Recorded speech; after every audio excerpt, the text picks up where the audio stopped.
दोस्तों, stock market में बहुत सारी कंपनियां अपना आईपीओ लिस्ट करवाती हैं, मगर आपके दिमाग में एक अभी सवाल आया है क्या कि जिस कंपनी में ये सारी कंपनीज लिस्ट होती है उसका आईपीओ अभी तक क्यों नहीं आया है?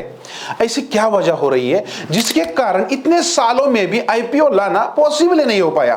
भारत के बड़े आईपीओ में से एक आईपीओ है, फिर भी अभी तक लिस्ट नहीं है। जिस कंपनी का इतना बड़ा बिजनेस है वो अभी तक अपना आईपीओ क्यों नहीं ला रही है?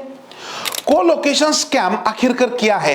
ऐसी कई सारे विषयों पर आज हम चर्चा करने वाले, तो वीडियो में अंत तक जरूर बने रहे। आगे इस आईपीओ का भविष्य क्या होगा? सच में कंपनी मार्केट में लिस्ट होगी या नहीं होगी? और इसके पीछे जो भी अभी चर्चा है, बवंडर चल रहा है, ये क्या है? इन डिटेल में हम चर्चा करेंगे। नमस्कार दोस्तों, मैं शंभुराज खमकर आपका तहे दिल से स्वागत करता हूं आज की इस स्पेशल वीडियो में।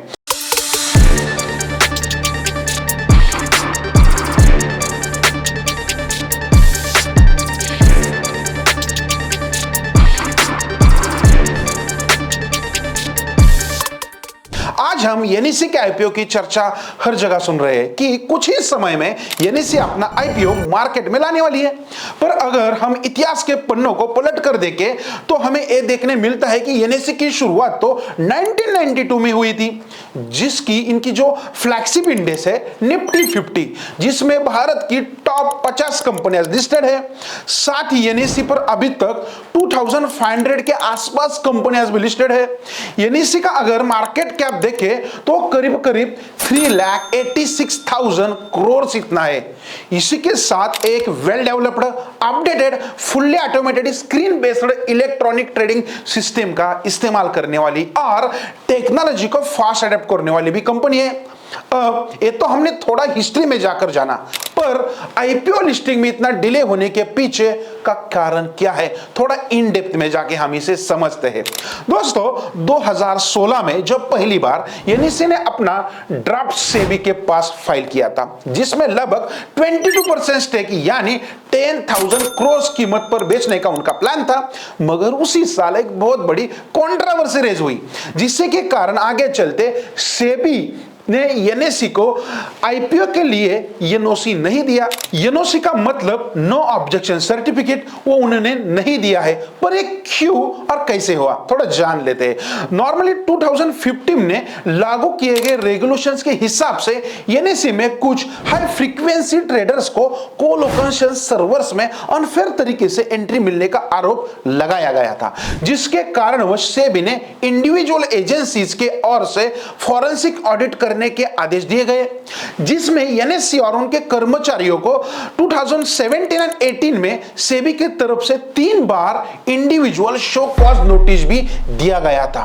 ये नोटिस कोलोकेशन के डेटा चोरी की वजह से होने वाली बहस, डार्क फाइबर का इस्तेमाल, गवर्नमेंट का जो भी डिफिक्ट्स है और कॉन्फ्लिक्ट्स ऑफ इंटरेस्ट जो इश्यूज है, इन सारी वजह से दिया गया था, जो कि एनईसी के पास 2024 में एक एनुअल रिपोर्ट में भी दिया गया है। पर साथ ही सेबी ने एनईसी के कंपेंसेशन प्रैक्टिसेस, टेक्नोलॉजी गवर्नेंस और क्लियरिंग कॉर्पोरेशन में उनके कंट्रोलिंग स्टेक के लिए एक चिंता जताई है।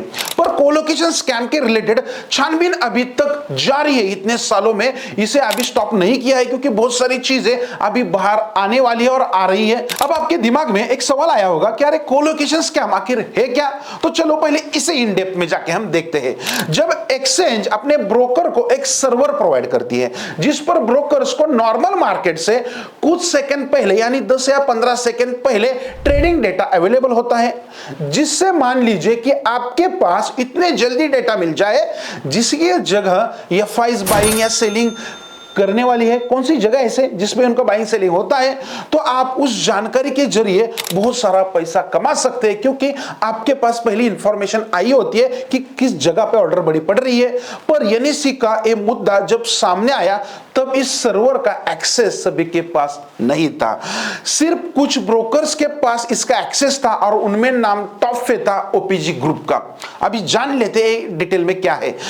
इस सब मामले में सीबीआई ने जब इन्वेस्टिगेशन स्टार्ट किया तो इस इन्वेस्टिगेशन का सिलसिला 2016 से लेकर 2021 तक चला, जिसके बाद 2021 में सेबी ने एनईसी के कुछ टॉप ऑफिशियल्स पर और साथ ही सेबी के चेयरपर्सन चित्रा रामकृष्णन, रवि नारायण और 7 पूर्व कर्मचारियों के खिलाफ एलिगेशन लगा दिए। इस सारे एलिगेशंस मुद्दों की वजह से एनएससी को एनओसी नहीं मिला और एनएससी आज तक अपना आईपीओ ना ला सकी। पर इस सब के बाद मेजर अपडेट आता है जिसमें सेबी और एनएससी के बीच आउट ऑफ कोर्ट सेटलमेंट हो सकता है, जिसमें अगर ये मुद्दा सॉल्व हो जाता है तो एनएससी का आईपीओ जल्द ही आ सकता है, जो इंडियन हिस्ट्री का एक सबसे बड़ा आईपीओ होगा, क्योंकि वैल्यूएशन, मार्केट कैप और बाकी फंडामेंटल के हिसाब से ये तो टॉप 10 के रैंक में आती है। तो देखते हैं कि आगे क्या फैसला लिया जाता है, कब तक एनएससी का प्रॉब्लम सॉल्व होता है और कब तक एनएससी अपना आईपीओ बाजार में लाती है, क्योंकि जब तक सेबी अपने ओर से सारी चीजों को क्लैरिटी नहीं देता तब तक एनएससी अपना आईपीओ नहीं ला पाएगी। तो दोस्तों, जानकारी कैसे लेगी आप हमें कमेंट करके जरूर बता दीजिए। और सबसे इंपॉर्टेंट बात कि अगर आपको भी ऐसी इन डेप्थ जानकारी चाहिए, अपडेटेड इंफॉर्मेशन चाहिए, तो हमारे चैनल को सब्सक्राइब करना मत भूलिए और वीडियो अच्छा लगा तो लाइक करके ज्यादा से ज्यादा लोगों तक शेयर भी कीजिए। धन्यवाद।